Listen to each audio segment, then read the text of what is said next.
How y'all doing? How you doing today? I'm back. I decided that what's the problem? It don't hurt. Do a second video on the same day because it is Cancer Awareness Month, and I wanted to get on and tell a little bit about my story. So, in this Cancer Awareness Month, it's making me be aware of my mortality and just thanking God and thinking about all that I have went through and all of the family members that have experienced what I have experienced. And I just want to say kudos to all the women and men out there and anyone, actually, this is breast cancer month, that has experienced their bout with breast cancer. Now, I must say it was probably mm, I'm going to say 2017, 2018. Could have been 2019, not sure. But I was diagnosed with inductive cancer, inductive carcinoma, which is cancer that was found in the milk ducts of the breast. That's what they call it. I think it's the milk ducts of the breast. And I was considered to be stage 0.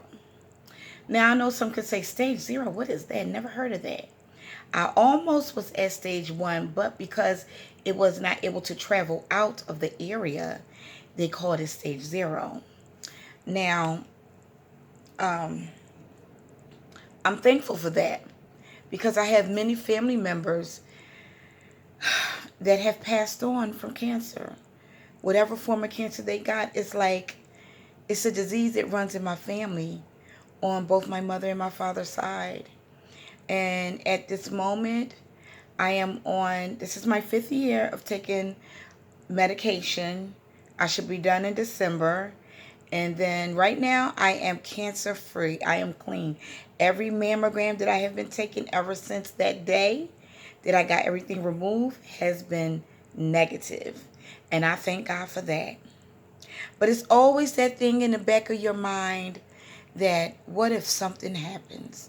What if it comes back? But guess what? Whatever God's will is and whatever comes with me, I just thank God I take things day to day.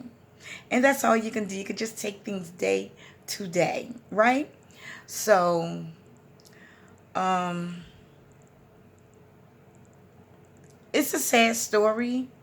And sometimes in yourself, you don't know how to deal with it. Now, I just found out recently, last year, that my son had cancer. He had cancer in his saliva glands. So he is currently dealing with that. He's currently dealing with that. And I'm like, Lord, what's going on? I don't want none of my other 2 children to have to deal with this. Now, granted, my son did not have to go through radiation and chemo, but right now he's taking medication, and it's still up in the air whether or not this medication that he's taking is going to work for him. But what I will say, and I'm thankful for, that his white blood count has gone up. It's gone up. So he's doing good right now. I go back to my doctor in December. And so after I see him in December, I guess I'll just, I guess they'll just be monitoring me after that for my yearly checkups or things that I have to do. And I'm going to make sure I keep doing the things that I have to do. Now, unfortunately, with the medication that I'm taking right now, it has caused me to develop osteopenia. So I have to double up on my calcium to get my bones straight. And the medication I'm taking also makes my bones feel weak. It makes me tired and achy in the bones. So, it's always a give and take. This is what I'll say. God bless me not to have chemo, but I'm taking these special pills.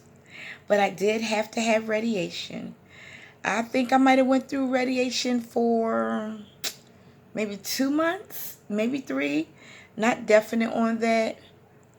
But what I will say about radiation, and I don't wish it on nobody, and I'm only telling my story. And this might sound graphic to some, but when they tell you radiation actually burns the skin, it does. But it doesn't do it right away. So it doesn't, so don't get scared. And we thinking, oh my gosh, she's talking about radiation burning the skin. You will not feel anything for a long while, but towards the end, that's when you'll notice something. But I thank God for the hospital. They took very good care of me. Very good care of me.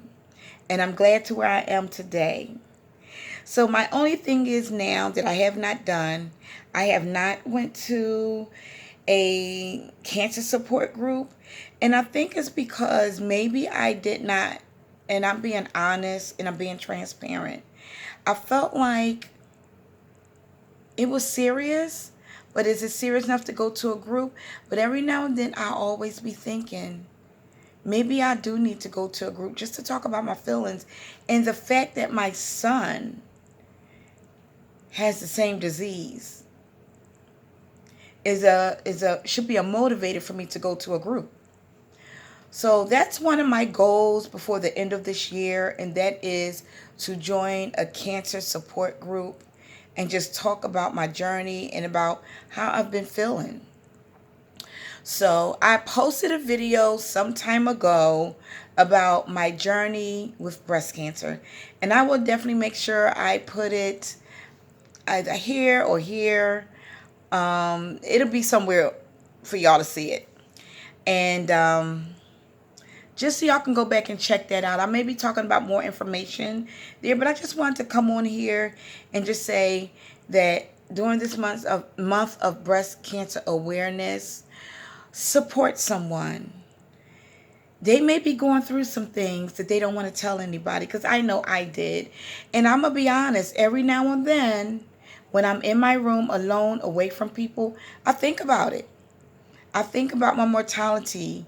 I think about, oh my God, what would happen? I had a relative pass away. I believe it was last year, and it brought me to tears because she battled with cancer. And it went away for many years, but then it came back. And it hit me. And then I was told, don't take on other people's things. But it wasn't that I was taking on somebody else's thing. It was just that her passing made me realize where I was at and made me realize you haven't dealt with this. So if anybody have any advice for me, any comments to put down below on how to deal with the aftermath, how to move forward. It's been 4.5 years, and I know that's not a long time, but it's long enough to not be concerned about it, but short enough that I still need to figure some things out. So with that being said, thank y'all for listening. And I just want to come back on here and talk about that. And thank you for joining me today. Just keep me in your prayers. And if you know any cancer groups, any support groups, leave me a comment that I can get in touch with, that I can get information. I know as a social worker, I'm being honest, I can get on here and look for my own resources. But the funny thing about it, when you heard the term many years ago, Dr. Heal Thyself, sometimes we don't do that. I know the steps it takes to get through some things because I went to school for that. I got a degree in that. But there are times when you don't use those methods and techniques that you learn on yourself or your family. Because sometimes we get detached from that part of reality. But I just want to say to you, as always, be intentional in your living, be intentional in your thinking, and everything you do, do on purpose. Do it on purpose, okay? And until next time, I'll see you in the next video. Bye-bye.